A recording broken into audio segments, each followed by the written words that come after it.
Today, we're going to troubleshoot a clogged rain bucket with a Kestrel Met 6000.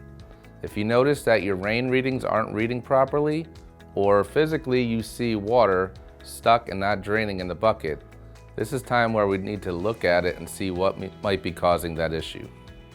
For this process, we're going to need a screwdriver. The first step is going to be to remove all 4 screws from the bucket.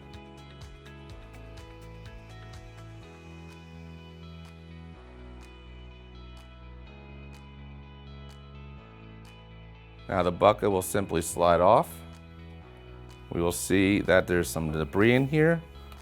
We want to clean out any debris that's in the bucket itself. See if that resolved it by pouring some water in, seeing if it's draining. However, it still may be clogged. So the next step is to take the rain bucket out.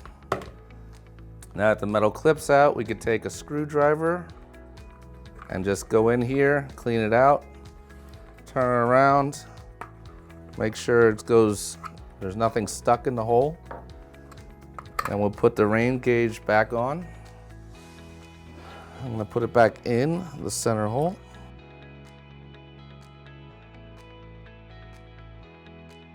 Turn it over. Reposition the metal spikes. It's in place. The next step, remount the rain bucket to the Kestrel Met unit. Now we can put the rain bucket back on. The orientation does not matter. And we simply put the 4 screws back in place.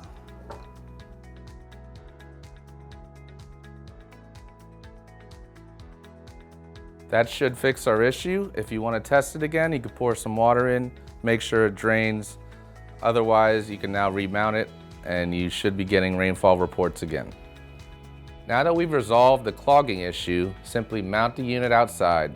If you need more help, contact tech support at nkhome.com.